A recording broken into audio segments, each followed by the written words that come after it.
अब देखिए, बिहार स्वास्थ्य समिति की सीएचओ की परीक्षा में हुई धांधली का बड़ा खुलासा हुआ है। मामले में 38 से अधिक, जी हां, सही सुन रहे हैं आप, मामले में 38 से अधिक लोग हिरासत में ले लिए गए हैं।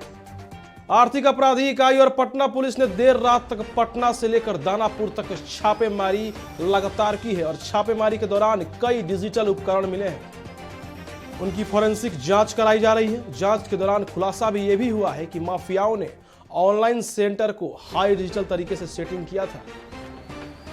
परीक्षा केंद्र पर कंप्यूटर का एक्सेस किसी दूसरे कंप्यूटर पर लेकर वहां सॉल्वर गैंग को लोग बैठाया गया था और इस पर पूरी धांधली में सेंटर को ऑर्डिनेटर और सेंटर सुपरिटेंडेंट पूरी तरीके से माफियाओं के साथ मिले हुए थे। एक एक अभ्यर्थियों से 10 से 20 लाख रुपए लिए गए थे। पूरी डील करोड़ों में की गई है। इसके पूरे तार एक दूसरे राज्य से जुड़े हुए हैं और एजेंसी इन सभी लोगों से पूछताछ के बाद कोर्ट में पेश भी करेगी।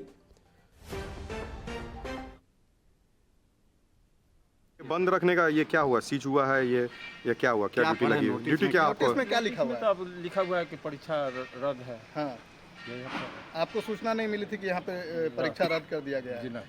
तो आप यहाँ पे ड्यूटी में आए हुए ना रामकृष्ण नगर थाना से? जी। यहाँ पे सुरक्षा के लिए आपको रखा गया होगा। चलिए, इस पर जानकारी के लिए हमारे साथ हमारे सहयोगी मरगूब आलम है फोन लाइन पर। मरगूब, सीएचओ भर्ती परीक्षा को लेकर बड़ा खुलासा हुआ है, फर्जीवाड़ा सामने आया है और बताया जा रहा है कि पूरी की पूरी डील करोड़ों में की गई थी। इसके तार एक रात से दूसरे रात से जुड़े हुए हैं। एजेंसी भी हालांकि इस पर जांच में लगी हुई है। मरगूब, क्या कुछ अपडेट है? अपडेट यही है कि देर रात तक छापेमारी चली है पटना से दानापुर में जी। और सबसे बड़ा 2-3 जो खुलासा हमारे पास है वो चौंकाने वाला है। माफियाओं ने 10 से 20 लाख तक की डील एक अभ्यर्थी से की। माफियाओं ने पैसे लिए। माफियाओं ने फर्जी सर्वर के माध्यम से, कह सकते नकली सर्वर के माध्यम से एक कंप्यूटर का दूसरे कंप्यूटर में एक्सेस लिया और वहां बैठे थे सॉल्वर और उधर बैठा था जेन्युइन अभ्यर्थी। सॉल्वर सॉल्व कर रहे थे और उसके कंप्यूटर पर टिक लग रहा था। ये पूरा फर्जीवाड़ा है। मैनेज सेंटर का मालिक, सेंटर का कोऑर्डिनेटर, सब कुछ मैनेज था। एक एक व्यक्ति मैनेज था।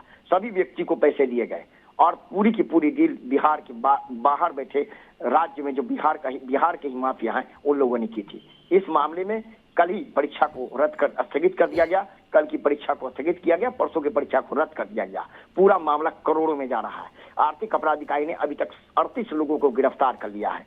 पूछताछ देर रात से लगातार चल रही है। आज तो मामला है कि इन सभी लोगों को कह सकते हैं कि कोर्ट में पेश करेगी और किंग पिन कौन है इसकी जांच की जा रही है। सवाल यही है कि क्या बिहार में कोई भी परीक्षा सही तरीके से नहीं हो पाएगी? क्या बिहार में माफिया परीक्षा पर दबिश और नकेल लगाते रहेंगे? क्या बिहार में निश्चित तौर पर जो सिस्टम बना हुआ वो पूरा सिस्टम माफिया के सिस्टम के आगे फेल कर गया?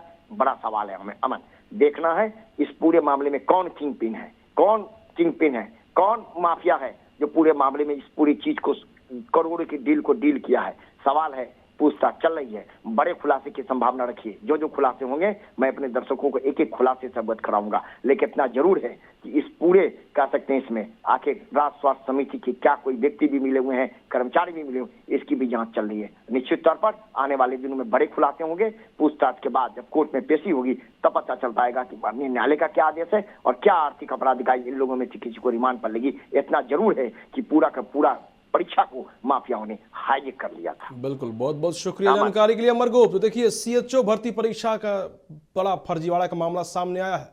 इसमें करीब 38 से अधिक लोग हिरासत में ले लिए गए हैं और बताया जा रहा है कि ये डील करोड़ों में की गई थी। एक राज्य से दूसरे राज्य इसका तार जुड़ा हुआ है। हालांकि एजेंसी इसकी जांच में जुटी हुई है।